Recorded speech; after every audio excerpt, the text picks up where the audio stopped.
Okay, well, welcome everybody to Velocity Work Live. Today we have a very special guest, someone I've grown very fond of over the last almost 7 months now, which is crazy. We'll talk more about that. But this is Christopher White. I thank you for being here. You're very welcome. I am pumped to talk to you about all the things. On this show, our intention is to get entrepreneurs on the show to have a conversation where we can crawl up in their brain and and learn how they think, what they think about. That might sound scary to you, but it's going to be super fun. Don't be nervous. I'm looking forward to it, and fair disclaimer, it is what it is in there, so it's not clean. That's exactly right. Well, a few things I wanted to share. I have some bullets here in front of me about you that I think would be really helpful for everybody to understand before we dig into conversation and questions. But this is, so you're on your 11th year of growing a firm. Right. You started out, it was just 2 people. Now it's 22 people. You had one location. Now you have 6 locations, and you were serving 1 county, and now you're serving 28 counties. And this is unique that I don't talk to many people that are general practice. So you have 36 different practice areas. It's like, I mean, you have a big thing going on, and you're making me anxious just saying it. Well, I know, right? But I would love to dig into that a little bit in the conversation with you. But you are an author, you're a speaker, you're a teacher, you're a mediator, negotiator, and a strategist. You have created a benchmarking formula for projecting the size of legal markets, which we are definitely going to talk about that today because that's super exciting. You are the leader of a specialized operational team that's systemizing the delivery of legal services, measuring key performance indicators, branding an innovative and empowering approach to law practice, and maintaining cultural touchstones and values essential to a collaborative team across a broad geographic area. So we're going to dig into that too, because in that bullet, even though it's really long, there's a lot of, I want to say talent, but I think it's skills that you've developed to make it's that definitely a team that I've developed around me. So definitely that. It was a mouthful when I wrote that for you, but you know, it's definitively not everything that I do. Yeah. Your former super producer which I love that transitioned to a full-time strategic leader, a developer of a multi-million-dollar multidisciplinary practice based initially in rural communities, and then an entrepreneur that formed a rural co-working model, risespaces.com, and a statewide DIY legal document platform, launchlawinc.com. So you've done a lot. And, you know, I was reading more about you and had learned things in reading about you that I didn't know previously. So I am excited to dig into all the things there. And I think it would be helpful maybe to share and give some context on how I met you. Yeah. We met on Clubhouse, which is crazy to me. I didn't meet many people on Clubhouse that I stayed in contact with, but you were one of them. And we had a conversation offline and really enjoyed that. And then we started working together pretty quickly on a project that we've been working together sort of under the radar for since February. Yeah. I'm pretty sure. So it's, and you know, now we're September. So yeah, that's 7 months. It's crazy. I definitively will say you are one of the longest term contacts on Clubhouse that I made, because things in my life got crazy after that. And it was only because we had an initial contact in Clubhouse and then followed it up. I barely check in there anymore. So it's just, things got crazy. Yeah. Same. So that's how I know you. And here's what I've learned about you or from you since I met you.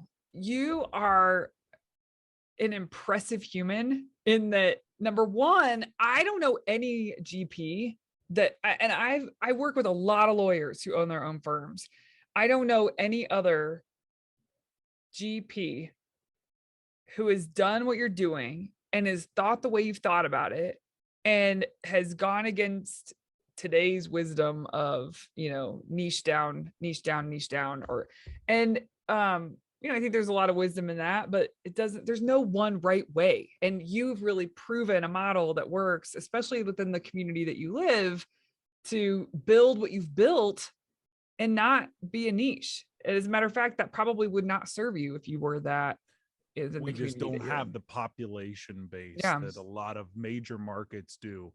That not being said, that I don't have a couple members on my team who are very niche Mm-hmm. practitioners Mm-hmm. inside of the team, but Right. they're not isolated. They're not on an island. They Yeah. tap into everybody that we have. But yeah, it would not have worked. So I had to figure out how to make a GP work effectively in an expanding model. So Mm-hmm. Yeah. Okay. and the blushing's there. Impressive. Being called impressive is one thing. I mean, since I've met you, you've opened a new location, you opened a co-working space, your sixth location, and then Yep. the co-working space. Is that all in one spot actually? No, two different spots. Yeah, right. Like you just have a lot going on. You have a big team and things are going really well. And it's not always easy. I mean, you and I've talked about that too. It's not easy, but it's impressive to see how you show up with and for everything. And just behind the scenes conversations that we get to have, it's like everything that you're dealing with and that's coming your way, you take it in stride and you keep your cool. I'm sure there's moments, right? There are definitely moments. Yeah. Yeah. We all have those moments, by the way. Yeah. But the thing is I try, no matter how many things are happening, I try to have one simple maxim that I do every single day is decisions are made, problems are solved. If I've made a decision to do something, I'm committing to solve the problems until I can no longer do it. Mm-hmm. And so I'm just a decision maker day in and day out. I contribute to solving problems that I can handle and my team takes care of the rest. Mm-hmm. And that is when it's that black and white, when it's that simple, it makes handling a complex and multifaceted business legal team endeavors really boil down to just what's the next decision, what's the next problem. I'll do what I can with that and then move on. Yeah. And so if I let the stress build up on me and then I start inverting it and I start putting all the problems in front of me, I never make the decision. Right. And if I make bad decisions, I just move on from them as quickly as possible. So those are the things that help me navigate a very busy day. Mm-hmm. Yeah. Well, okay. So we've given a little bit about your background and that, like, this is where you are now. Now, day to day, if you're not making decisions and solving problems, something's wrong, right? Right. But this didn't start this way. So No. how long ago did you start your firm? And what was it like lifting that firm off the ground? Like, there's like startup phase and then you have an established business. So I want to know from you what that was like. When was it and what was it like? Well, sure. And this is my second career. I was a teacher in my first career. And then because I make poor life decisions, I went to law school and then went on and opened the firm actually with my father in 2010. He was what in Ohio is called a common pleas court judge. So think felonies, domestic relations, those kind of mismatch of civil and criminal suits that are the higher end. And he had been for 21 years and he was ready to retire. And he thought, hey, you're going to law school. And I thought, hey, you're getting ready to retire. So let's open up just a pop son local practice. Just the two of us. We'll try and lean into technology, do high speed, low drag. And fast forward 11 years later. And like you said, there's 22 of us and we're serving over a third of the state of Ohio. So it would be nice to say that it just zipped right through and that was the plan all along. But this plan has been evolving and is the success we experience now is the result of a series of failures, series of tried experiments, failures, recouping and repiecing things together and growing together. And also growing together, even in what was originally a family practice and is not now a family practice anymore. It's a corporate entity that has its own identity in and of itself. Mhm. And so Tom said it well. He said, we were at two different positions in our life. Me, press the gas; him, I'm getting ready to slow down. And that Mhm. created a need for us to find that rhythm, that positioning, finding the right team members, identifying who we were so we could attract the right team members. I mean, all of that was just a series of failures. And one of my favorite biographies is about the space program in the 60s. And one of the statements in there is, all our rockets exploded. And early on in the space program, before you ever got a man to the moon, before you ever put anybody up there consistently, their rockets just kept blowing up on the pad. And I felt that on a deep, visceral level. Mm. All my rockets were exploding. I was a small Mhm. town attorney. I was very busy with what was the oil and gas boom in Ohio, traveling all the time. I was 60, 70, 80 hours a week, trying to run a business, trying to grow a business, pulling down $650,000 a year, in billables, still not having to make decisions about what to pay and when. And it was just hell. It was Mhm. not, there was no joy, no life. It was just sucking me dry. Mm. And I remember very clearly sitting at a table in 2014 upstairs, and it was one of those 70-hour weeks, and I was carrying 200 clients in the oil and gas field, and I just was sitting there, and I had a pile on my left of what I had to hold to pay. I had the checkbook in front of me, and then I had the pile to my right of what I was going to pay right that evening, and then wait on the rest of it. And I Mhm. sat there and I pushed myself back and I looked at this and I'm like, I'm really bad at this. I'm Mm. really, really bad at this. I'm Mhm. not doing well. Mm. And that night was the start of a journey towards what we are now, towards Mm. saying, what am I good at? What am I really, really good at? Mhm. And what do I need to find other people to do? Mhm. My wife came on as HR, helped me try to start retooling, turned our turnover rate way down. Mm. To the last couple of years, only a couple of people have left, and that's simply because it was time. It was time Mhm. for them to go.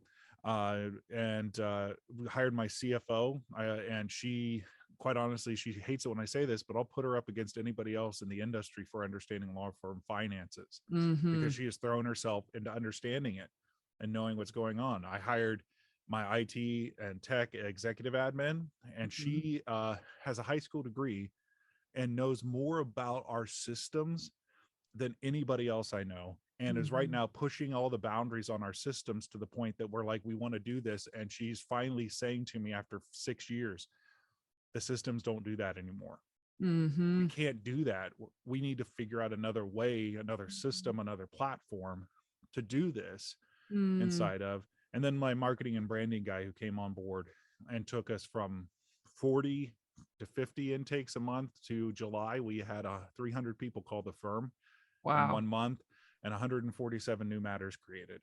Wow. And just every time I made a choice to spend off a part of the firm to somebody else, we leapt forward. Mm. In a matter of months, we would leap forward, or a matter of a year or two, we would leap forward. Every time I was willing to say the emperor has no clothes, and I really am doing a bad job with this, and gave it to somebody that became their job, they just took off with it. I have a question. Yeah. So I love everything you're saying, and I know that people watching this will be like, yeah, like either I need to do that, or yes, I have done that, and they can identify with pieces of what you're saying. But I think more people watching this need to do that, or they're going to be at a point where they need to do that. So my question to you is, because now, and this is crawling up in your brain territory, Yep.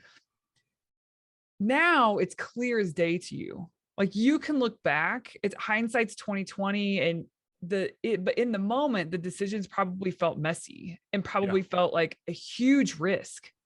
And So how did you evaluate, like, yes, that's a huge indicator that like, I'm bad at this. We need to figure this out.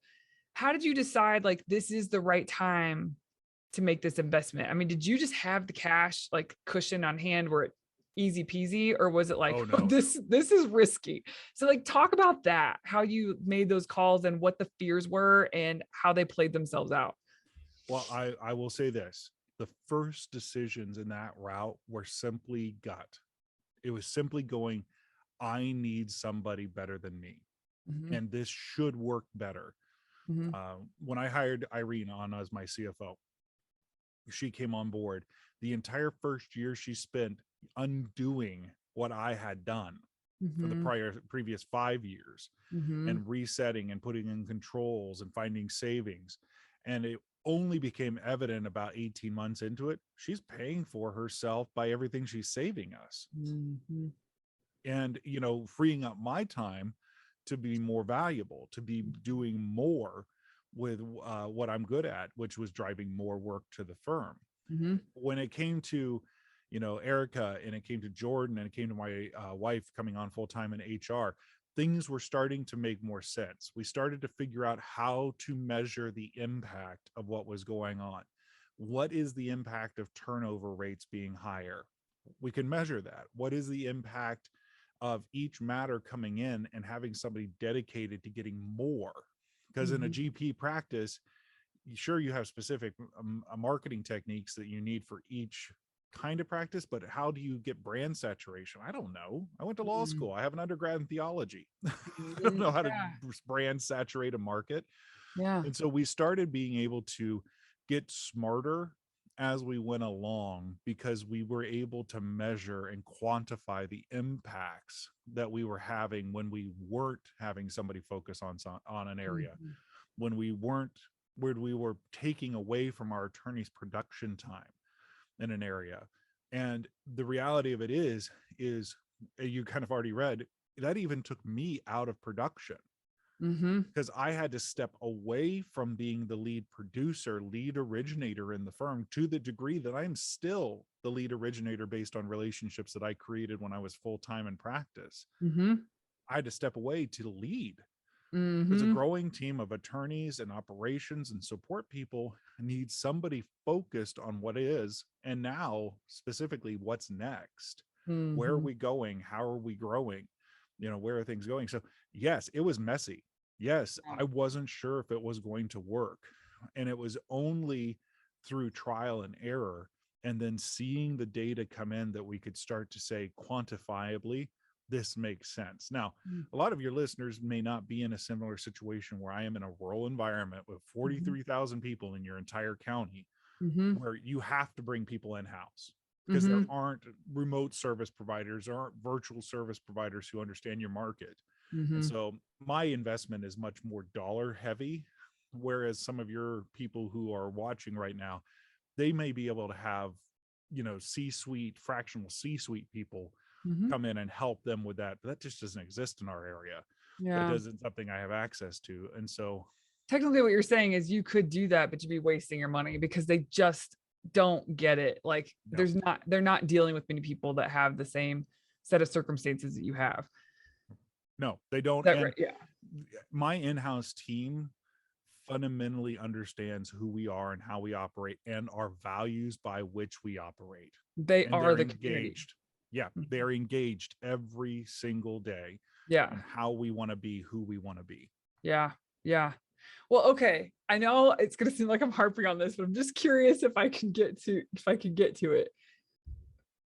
If you can go back and remember when, okay, that first time when it was just like it was almost not an option. It almost didn't matter to you how much it costs. It sounded Yeah. like like this has to happen. Yep.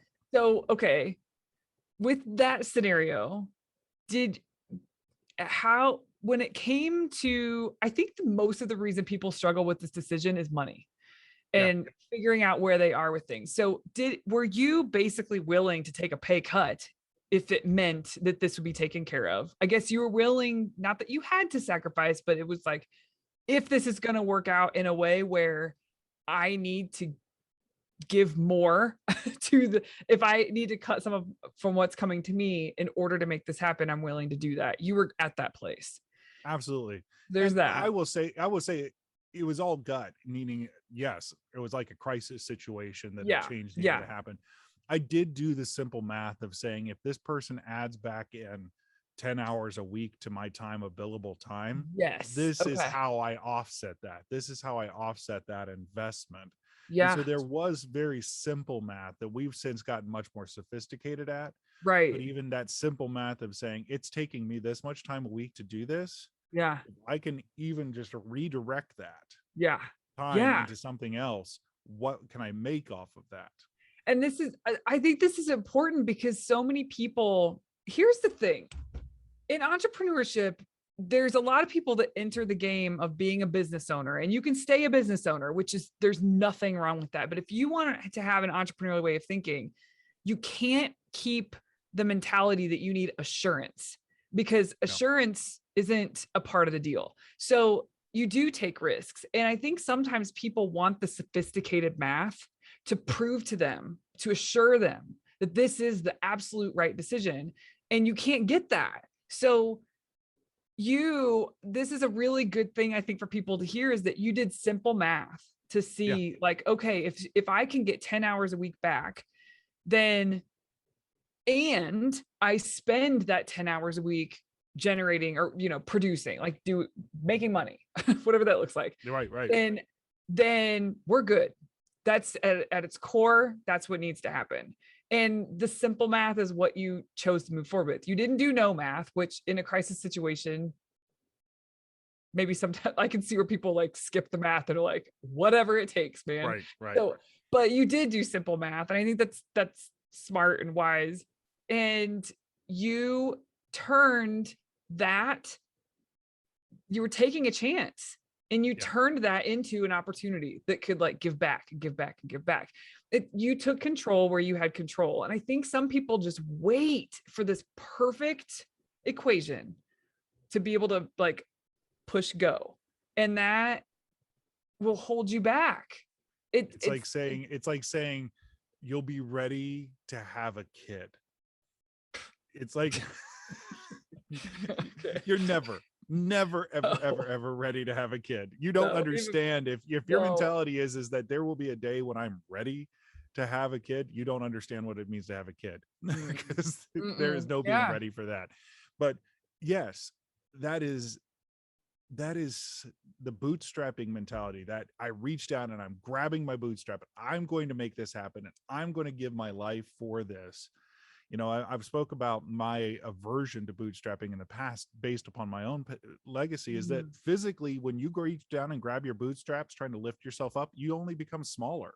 You only Yeah. become more compressed. Yeah. You don't expand to grab opportunities. You're just being consumed with what's Yes. going on.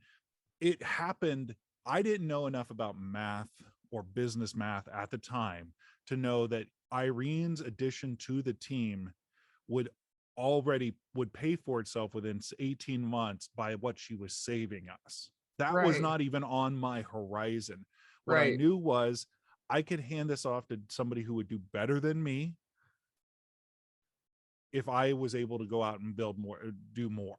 Mm-hmm. It ended up being, at the end of the day, I didn't need to do more for her to make a difference. Mm-hmm. And then the same with Jamie, my wife, who does HR.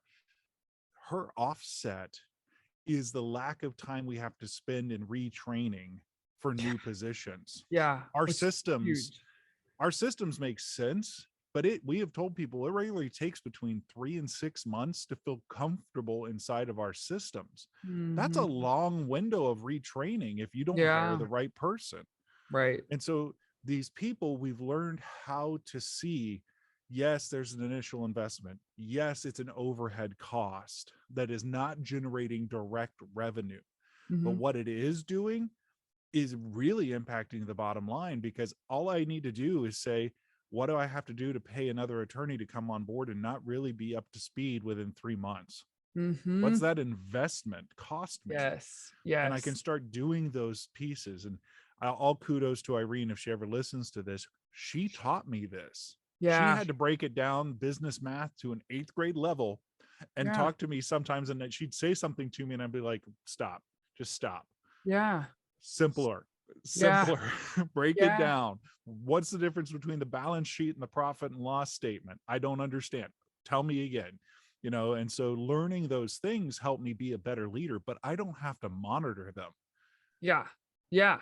No, I love that. I think it's like the nitty gritty around the decision making that Yeah.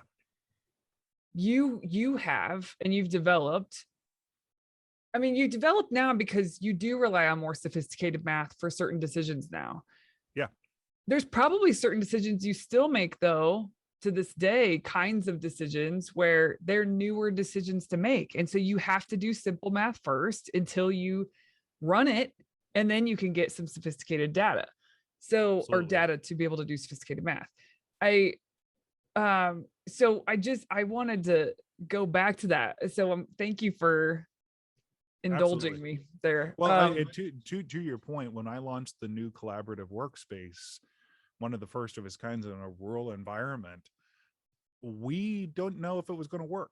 We Mhm, didn't know if our rural community had enough people that would be mhm, interested in it. And we had to do simple math. We had to say, mhm, if this fails, can we absorb it? Can we take care of this? mhm, And yes, the answer was yes. And then we're like, okay, let's try. And within 2 weeks of opening, I had 80% of the space filled on the dedicated space. And we've had people signing up every couple weeks here mm, for any of the rest. And so seems to be working. But yes, we're mm, evolving the math. We're understanding what the real impact is mhm, and what success means in this area. And it's mhm. still a long way from this is a big win to know that, but we're well on our way to understanding it even better Yeah. because we're a law firm. We didn't know anything about co-working space before we decided to do it. Why did you decide to do it? Oh, this is, I'll make this short. I am Okay. so sick of the single workspace model. Ah, There is no reason to have that much investment in infrastructure and overhead for one entity that mhm, people only come see on a bad day. mm, Eh, nobody yeah. likes going to see the lawyer. Nobody's like, yay, I'm going to go do this. But we had a kitchen and we had HVAC and we had, internet. We were paying for all of these things anyway. And there was no passive draw. There was no passive awareness of us. We were in a building all by ourselves. Yeah. And I had said that I am never going to do it again. Mm, And when I had the opportunity, I was going to try and build a collaborative workspace. And, with like what we have right now, where we've got an engineer who does drawings and a university's branch of its medical school mm, doing a genetic study and, a sales coach and a guy who shoots videos with drones. And, mm, we've got this network of people that people walk in now and the firm is in its place, but it's right there. And mm, then, but they're mm, not there for the firm. They're there for everybody else, but they're asking questions or giving mhm. tours. There's a lot more latent energy in the atmosphere and a lot more organic chances for networking Yeah. and building a local practice on that model. So, like I said, we're not there to the point that we're going to declare this a victory, Yeah. but it's definitely appears to be working Yeah. and it appears to be the right move for us. Mhm. So one of your locations is inside that space? Yes, our headquarters with one of my local partners. He's the one who speaks Pennsylvania Dutch, and he's the one in our Amish community here. And Yeah. his team, and my 4 operational team members are in that space. Got it. Okay. Cool. That's awesome. Okay. Well, you've said a few things. One of the questions I had for you is what is one of the biggest barriers that you've experienced, especially since since 2014 when you had this realization that you got to do this differently. But part of me wants to deepen the question because I know you and let's just see. And you mentioned the reason that I'm going to ask it this way is because you mentioned how did you phrase it? That basically you had wins, but then you had things blow up and you had to Oh put the yeah. pieces back together again. So my question is, certainly along this entrepreneurial path, and I don't know where stands out to you, probably the day that you pushed your chair back and said, I'm done with this. So when I say barriers, what's one of your biggest barriers? In my mind, I'm thinking, what was a dark night of the soul with your Yeah. business? Like, I Yeah. mean, not just barrier, but like effing barrier, right? Yeah. So what That's do you think? yeah. This is not the short, quick answer is not to escape that, and I'll build on it in just a second. But my single Yes. greatest barrier was actually me. Mm-hmm. Um, all of us that go to law school, smart people. None of us are going to sit around and be slouches. That intelligence and that education and that learning can become its own worst enemy because we forget that our intelligence and knowledge base is in one area. And when it comes to a law firm, that usually doesn't encompass how to balance the books or how to hire effectively and fire effectively, Mm-hmm. how to organize your systems in a most efficient manner so you're not wasting time, how to build an invoice. You know, my own worst problem is something that I see very much in some of my own colleagues that I have hired on is very smart, but we get blinded by that Mm-hmm. to not see that we're basically novices at best everywhere else, and Mm-hmm. we don't throw ourselves into that. It was 2018. So here's the expanded story of the dark night of the soul. It was 2018, 3 years after hiring Irene, Jamie coming on some, Erica stepping up into the executive admin position.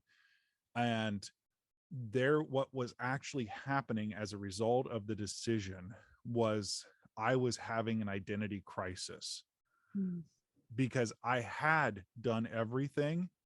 And by spinning it off, we were seeing successes, but I was becoming lost in what it was I was supposed to be doing. Mm-hmm. Add on top of that some unresolved trauma from the loss of our child in 2006. I was becoming kind of a hot mess. There was unresolved issues that I was having. Law school doesn't help you in any way in that shape or form. You're practicing way too hard, way too long, and developing a bit of an identity crisis. And it was August of 2018. And I was looking at my team and we were having a meeting and I snapped at them. I have never yelled at a single person on my team before or since. And I snapped, and it was stupid.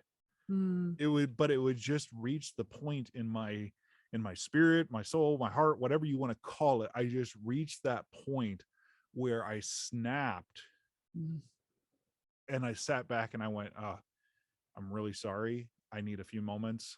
The decision was made. My wife, being a wonderful person that she is, said, I think you need to leave for a little while. And I was like, I think I do too, but what is a little while? I took a whole month off by myself, and I traveled west. I left Ohio at the beginning of October of 2018, sitting in the parking lot for 45 minutes, racked with fear of if I don't know where I'm going. Fully, I don't know what I'm doing. I can just go back. I have work to do. I can do. But that's how deep the identity crisis had gone. That's how dark night of the soul it was for me. And I stayed with night with a friend in Chicago, slept on the banks of the Mississippi River, stayed in the Badlands, went down to your state, Colorado, and hiked Pikes Peak before things shut down, Oh, wow. and down into Moab, down to Arizona, where I met a friend, Billy, down in Arizona. And Gracio. yep, met Billy, talked to her a little bit about how they do things, and then made a dead sprint back. That month I spent 15 minutes a day talking to my family and no to talk to anybody else. And among other things that helped me, including finding out that when you're having an emotional breakdown at 14,000 feet, you're risking just going to pass out when you cry. So true. apparently that is something that happens, with the Oh. manly seal cry that came out of my mouth because I could not breathe anymore. um but the beyond that healing, beyond that time away, I came back and my team went on a 5-month record-breaking run Mm. because I got out of the way. Mm-hmm. I stopped trying to put my fingers into what Irene was doing and what Jamie was doing, what Erica's doing. I got Oh. out of their way. Mm. And what happened is when I got out of their way, I was fully able to answer the question, what do I do next? Mm. How do I do a value generation different than I've ever done it before? I'm not the lead producer anymore. I'm not doing the books. I'm not needed here. Mm. How do I become valuable to this thing next? Mm. And until you reach a point where that identity crisis runs its course and you don't keep trying to grab it and shake it and control it with what you can't really come to a point where it's like, oh yeah, there's whole other opportunities out there. There's Mm. whole other conversations to have. There's Mm. a book I can write. There's speaking I can do. There's brand awareness I can raise. Mm. I can do videos. I can do all things that I did not have time before because I was keeping myself busy and where I was comfortable. Mm-hmm. And as soon as I stepped away, they went on record-breaking runs the whole way through that. And if you want, that's the dark night of the soul, because it was Mm-hmm. 2014 when I was like, I'm really bad at this, but it took another 4 years until I was like, and I need to stop doing it. Mm-hmm.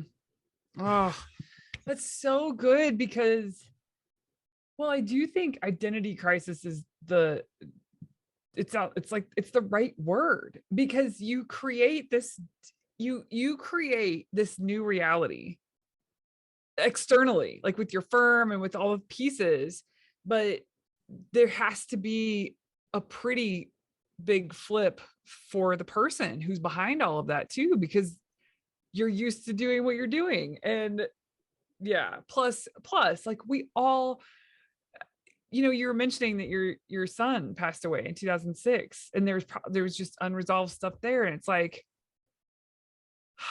I think people don't give themselves the space to slow down enough to even think about or process anything until they hit a wall. And then it's like, it's like life is basically telling you, nope, you don't, it's time to stop and figure stuff out. And I just think, just what a beautiful story. That's it's just a story that I'm sure other people can relate to, myself included. Um, fun fact, we have a lot of weird synchronicities and we don't need to go into it now, but my dark night of the soul was October 2018. It was a big one, and it was about, I mean, it probably went beyond a month, but I took a break. It was just a very intense, like, what am I doing, where am I time, because of some things that happened. And so anyway, it's just funny, we have a lot of synchronicities. Same month. It was probably my darkest month I've had. Yeah. Maybe I was driving through Colorado at the same time. I stopped in Greeley and I stopped in Colorado Springs. That's where I stopped. Well, you probably drove past Denver. Beep, beep. Hey. That's right. Hey, I'm in crisis. Don't mind me. Salute. But when you asked the question, you said, what was the biggest obstacle? By far, me. In the history of the firm, and I had a 2-day retreat with my attorney team on Friday and Saturday, and we had a good time. We went through axes and ate pizza, and then we got real serious on Saturday. And my newest junior associate was just regaling about law school, and he was talking about how stressed he was and how he didn't eat well and he didn't sleep well, and all of those things that go into creating lawyers that a lot of us can probably identify with, the stress and to some degrees trauma that is created when you're trying to relearn how to think. And I looked at him, and it was the first time in my life I realized, and they were going to turn you loose on people to provide legal services. And he stopped for a second and I went, if you were that unhealthy mentally and emotionally, and you were going to be turned loose on a community to provide legal services, that's something that was a wake up call too for me and my team, in the sense that these people who are coming to join our team, they're not coming with emotional intelligence. They're not coming with intellectual honesty about their situation. They have no boundaries. They have a very hard time regulating themselves. And they're Mhm. coming from a performance, especially my youngest ones that went from high school to college to law school, and now they're out, is Mhm. the proximity and the way they can actually become people that contribute in a healthy Mhm. way to a firm environment. Yeah. I know that there's large firms that will leverage that. They will leverage Yeah. that lack of boundary setting. They will leverage that lack of 100%. self-regulation and just dictate it. But that's why our industry suffers from so much burnout and so It's much substance abuse. it's almost easy. Yes, 100%. And it's almost easier to just stay on that path. Yeah. Not that it's fun. I don't think anybody would say that I think there's less people than more that would say they really enjoy the environment, but it's what they know. It's no different. It's like entering into a big firm where they do maybe they take advantage of some boundaries and whatever. That is what's been happening for that attorney for years. And so this just feels comfortable. They know how Yeah. to perform there. They know how to be there. And to do something on your own can be a breath of fresh air, and it's freaking scary all at the same time because you can't keep running like that. But you have to go through Mhm. that point where it's like, there is a better way.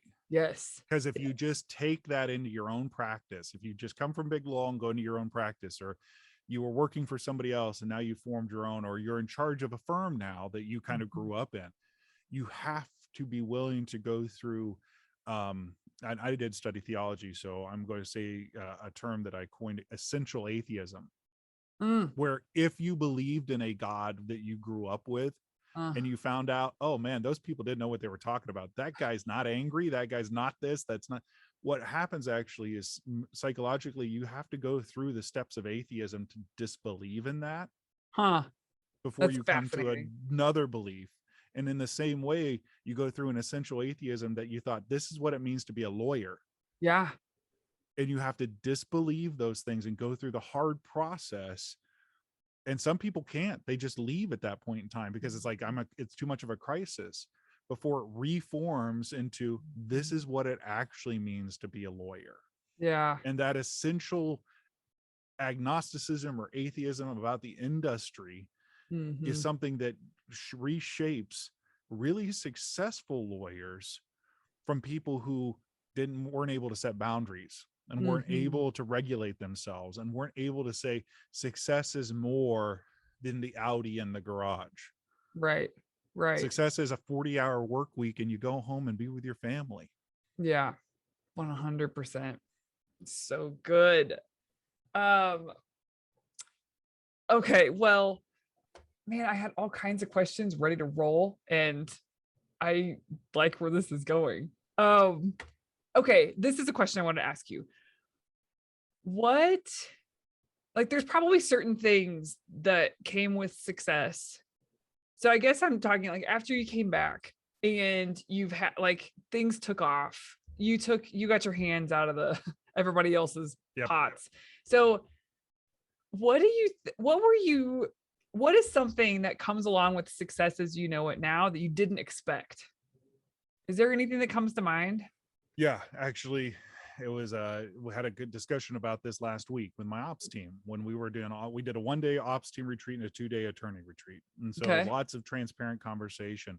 One of the things that comes to light most in a success as it's currently defined inside of our firm Uh-huh. is the lack of agenda. Huh. Because for those in leadership, more Yeah. so, Yeah. the support team knows what they're doing. The Mhm. ops team knows what they're doing. The practitioners know what they're doing. Everybody's kind of got their place, and we're doing everything we can to continue to make those efficient.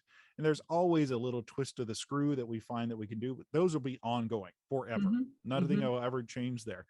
But in leadership, the lack of agenda is something I did not expect, Hmm. because you're no longer being dictated by the tyranny of what's now.